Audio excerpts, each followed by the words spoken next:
welcome to Radnor Studio 21, mainline public access television located in the heart of the Wayne Business District. This is True Stories, and I'm your host and proud Radnor resident, Megan Gummel. The purpose of this program is to provide stakeholders wanting to enrich the community and connect with residents a forum in which to speak their truth, share information, expertise, or advice through their personal stories. My guest today is Radnor resident and divorce coach Sheila Brennan. Sheila advocates and empowers women on how to take charge of their life when faced with the painful prospect of divorce. She has been featured in, including but not limited to, HuffPost and Divorce Magazine. Today, Sheila will share her own divorce story and how that led to her becoming a divorce coach. Welcome to True Stories in Radnor Studio 21, Sheila. And thanks for having me. I'm honored. So glad. No, I'm so glad that you're here.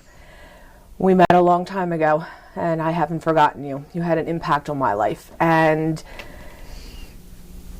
I'm dying to get to your story for you to share our story, but I think it's a critical one because I don't think there is probably anyone watching who has not been affected by, directly or indirectly, divorce or the end to a relationship. Mm-hmm. So please take us through your journey and how you got to where you are today advocating for women. So I got divorced separated almost 2 decades ago. And it was a long, contentious, litigious divorce. And at the end of 4.5 years, I considered going to law school. And I thought I could help people by going to law school. And then I thought, no, I'm not going to go to law school because I want to do something different. And while I was going through my divorce, a friend of mine who was already divorced said, you should be a divorce coach. And I literally said to her, I'm not sure what that is, but I'm telling you, I would never, ever do that because this has been the worst thing that's ever happened to me. And I wouldn't want to talk about divorce every day. Here I am, 20 years later, talking about divorce almost every day. So anyway, I started immediately following my divorce, which was pretty public, and people started calling me and asking me, could I help them? And should I read this document that I need to sign? And how do I find a lawyer? And what should I do if I found out my husband or spouse is having an affair? And that is literally how I started helping people, which I feel like I come by naturally. I'm the second oldest first girl of a large Irish Catholic family that grew up in Wayne.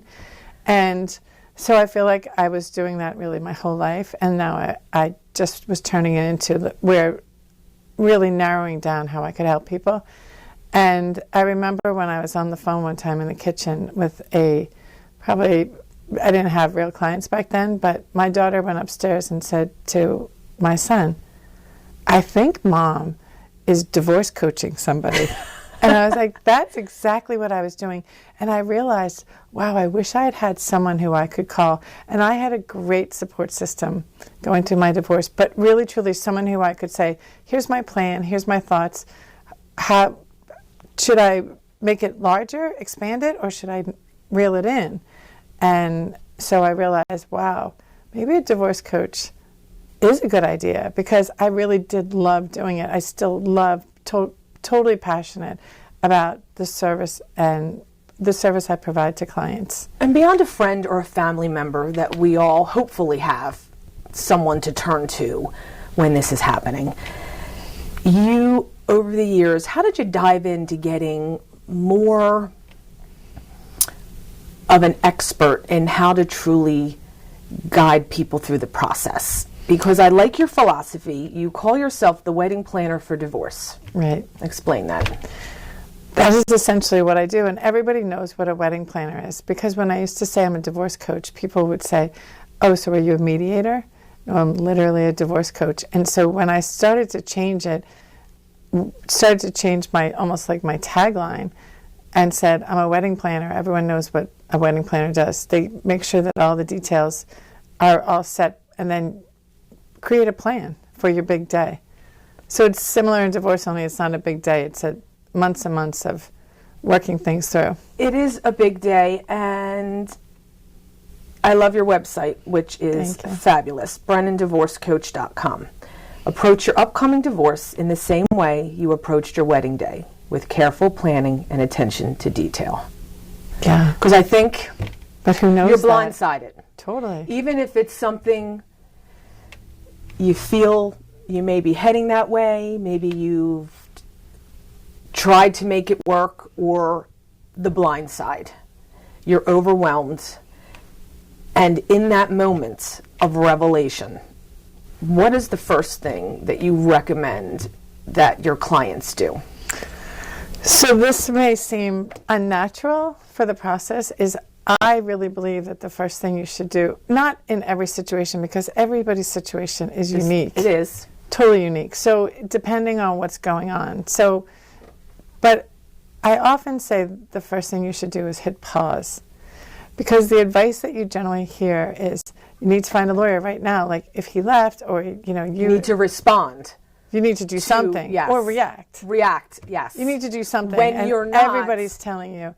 So the analogy that I use is like, and I've never had anyone who said I don't remember, but if you remember Nancy Kerrigan. So when Nancy Kerrigan got hit in that rink and went down, and the screaming, like if you remember the video from Why? Screaming. Which is literally, or how. Yeah. And so I say to people, you're like Nancy Kerrigan, and you need to give yourself, especially if it happens suddenly and you're blindsided, you need to give yourself time to stand up, take a deep breath, look around, and survey the situation, like what just happened to me. Self-care. Self-care, and however self-care looks to you, but really to take the time to, what do I want to do, and what does it look like? And I have a blank wall in my office, and I say to people, okay, you need to create your new life on this blank wall. And how does that start? And what does your separation look like? What does your divorce look like? What does your post-divorce look like? Because you need to create all of that. Is it also slowing it down and being in the moment, as painful as it may be? Because it's, you and I, we could go on with the stories and the people that we know, and we have. We have, exactly. We don't have ours today, but it's especially in the blind side, even if you maybe see some signs or something's not sitting right, I think it's also the empowerment. You empower women. It's also, I think, a little... And men. Right. But I find and that... smart men. And I have a friend who, this is what's happening. He clearly was the dominant, and she's responding still to whatever he wants to keep the peace, instead of pausing and thinking, well, wait a minute. I have to look at my best interest now. How do we, in that moment of such pain, shift the interest? Is there a first step other than pausing, and I think in feeling the reality of it? The divorce coach, what is it that you offer in that moment to somebody who was just struck? So as a divorce coach, the greatest thing that I offer to clients is that you can call me anytime. And I not almost always answer the phone, because obviously I'm not available 100% of the time, but I'll get back to you. So it's just, I had a client who called me last year, Labor Day Saturday. And I was out running, and I came back and I called her. And her husband had just walked out the night before. So for her to have almost a lifeline that I could call and say, okay, so right now, Nancy Kerrigan, like, you've just been blindsided. Right. But also I think, too, even people who plan it, and people, if you're the leaver, it's still overwhelming to you how it impacts every part of your life. So socially, emotionally, financially, and then legally. And legally is one piece of it, but all the rest of the stuff that's going on with, how do you tell the kids? And not that I do that, but you should get a therapist. You should absolutely, I believe everyone going through divorce, even if you say it's going to be good and, nothing's going to change and we're going to make it, it changes. Everything for changes. your kids, one of their parents moves out of the house. Yes. How can you say everything's going to be the same just because they're going to school at the same place? But for one of your parents to move out and then being like... And that's a good point, because I think what happens, especially when there's kids involved, and I think it's almost, interject please, it's why couples sometimes bicker, is because we must consider the children. What's best for the children in a worst case scenario. Because even in a best case scenario, which is a divorce that I had, it's still, you're shattering your children's foundation has now crumbled, and now you need to rebuild, and you may know what you're trying to rebuild and repaint that picture. They do not. And I think the tough thing for the parents is we have to consider our children. We should be considering our children. And sometimes we don't get to grieve our own thing because we're spread between having to hide our pain from the kids, deal with our own grief, and then have those kids in consideration. And hopefully find a way to rise above it all. Rise above the animosity between the couple? Find a way to, you're hurt, but yet no one starts out wanting to get divorced. So I might respond to that about the kids. So the kids are all different too.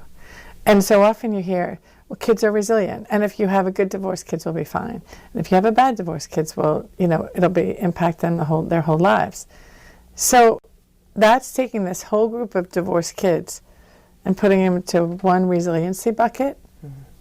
And I don't think that's true. Like, my two kids reacted completely different, and still do, to their parents being divorced. Completely different. That, and kids want to please their parents. So sometimes it's hard to truly gauge. Yeah. And I remember being told once, the older they are, the harder it is. I found that to be the case in my situation. So to your point, every kid is different, and you need to connect with every kid and see what your kids need at any level of their life. And that's really hard to do, because if you think about it, Megan, when you're going through the divorce yourself, either whether you've chosen it, whether you've agreed to it together, whether you are the leavee, that it's really hard. And it really is truly like what they say in the airlines: put the oxygen mask on yourself first. Yes. And then, because you need to be, it's really hard in an emotional state to say, like, okay, so how are you feeling? It's really hard to do that. Yes. And it's almost, I call it the Brady Bunch divorce, that we should be co-parenting. So when I got divorced, co-parenting wasn't even a word, which I'm thankful for, because people think, oh, well, that's not really good co-parenting. And it's like, well, what is good co-parenting? Like, we all know what it is, because there's tons of books and articles written about it, but it's a huge amount of expectations on people who are going through crisis. And if you think about another time when you might go through crisis, when you're dealing with a death or illness or like cancer, are there books written on how you should be able to care for your spouse care for yourself and care for your kids? Right. You become totally focused on the person who's sick. So it's not like that in divorce. Now it's like Brady Bunch, so let's everybody be happy and make sure that everyone is doing well, and and it's a process as you get divorced. And when you get divorced, things change more, and then you might stay in the house for a while, and then you move out, and so your kids continue to go through it. Or when I always say divorce rears its ugly head when you have like graduations and first communions and big birthdays and weddings and engagements as you get older and your kids get older. And the kids are like watching you to make sure that you're going to be okay with dad there, or with mom there, with her, with her new boyfriend. And they're so intuitive, and they're so tuned into us. And to your point of watching you, society's expectation of what a divorce should look like, especially now, need to define what that's going to look like for other people. So what do you do if you're blindsided? That's where you have to pause and say, okay, I have to be able to breathe before I should be talking about what's going to happen next. Or do you have to tell the kids right now? Because you don't even really know what's going on. And that happens. And even if you do know what's going on, to explain it to them in a way that is understandable and where they can process it. Or maybe even when the communication is broken down, I guess, between the spouse. With the spouses. Yeah. I liken it almost to like when you tell your kids about the birds and the bees, when you tell them about sex, and how, you like as a parent are so stressed out about having this conversation, and then they're like, okay, can I go in the pool now? Like, okay, great. Okay, I'm so glad that I stressed about it. And then, everybody's reaction is different because everyone's an individual with their own thoughts. It is, and I think that's a good point, is to let everybody have their own reaction. Mm-hmm. I think is important. But if you tell them in a group setting, it's hard. It is hard. We had all 4 of the kids together, and it was my oldest son who got upset and started crying, and the other 3 were like, well, what does this mean? And yet one looked at him, he's crying, so she cried, and so on down the line. So they were absorbing each other's reaction to it. And we had, my parents got divorced after 39 years and 10 children. And my mother called one of my brothers we were all out of the house, and one of my brothers was living in LA at the time, and she's just wanted to let him know. And he said, oh, great, now I'm from a broken family. And she said, you wouldn't even have known had I not called and told you. It's just that I wanted you to find out from me. Well, and he was living on his own in another, on the East-West coast. You know what, Sheila, that's such a good point, because they're always our parents. Yeah. They're always our children. I remember my parents discussed when I was in my mid-20s living in New York City on my own how they were considering divorce, and I fell apart.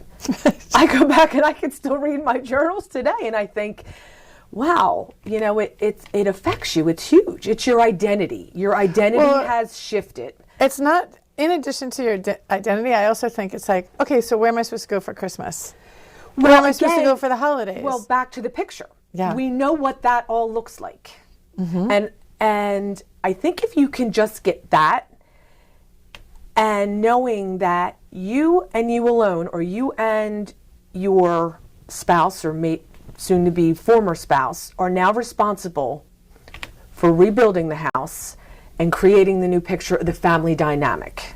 We have the power to choose to do that. Nobody else other than the 2 people should be involved, or maybe someone like yourself guiding along in the process. I wouldn't necessarily do that. I really do, as a divorce coach, I really work with people about the nuts and bolts of divorce and coming up with a plan and poking holes in that plan. Kind of almost like a business plan, because that's what it is. Yeah. The new business of your life. It is. So what does that look like to you? How are you going to sell that to your spouse? Because as someone going through a divorce, the greatest skill you can fine-tune is the ability to negotiate and compromise, because it's all about that. Okay, excellent points. So whether you're leaving, have been left, or decided mutually to end the marriage, what's the first step? Pause. Pause is the first step. Start to think about a plan. Find someone, and family and friends are great starting points to, okay, so this is what I'm thinking, this is what I'd like to do. See if anybody has huge objections to it and why they object to it. And I believe I wish I had been able to do this, but to find a divorce coach who can walk through the initial steps, because what happened in my situation was I jumped on a runaway train, and I literally didn't know how to jump off, and I wasn't getting any guidance at all. Did you step on yourself? Were you pushed on? I was pushed on. Okay. Yep. I was served with divorce papers, and I had... Do you find that I guess in a moment of weakness, you're more agreeable to something that you shouldn't be in that moment? I wasn't really of weakness. It was pain. I had 10 days, according to a very aggressive language on the complaint that I received, was I had 10 days to respond, or I was at risk of losing custody of my children and support. And so the threats, that's a good point. So the legal language is very, very aggressive. Okay. Yeah. So that's where you feel like you don't know what your options are. So you have no other choice but to jump on. Okay. And I did that, and then didn't jump off. Is there a common theme amongst you? You work with a lot of mainline clients and beyond, I would imagine. You probably have lots of connections. And also not only the main line, but also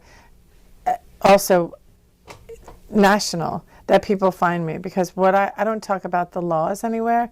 Again, it's just the plan. The plan. So what does it look like to you? And how are you going to, like, what I say is you're both playing a game of chess.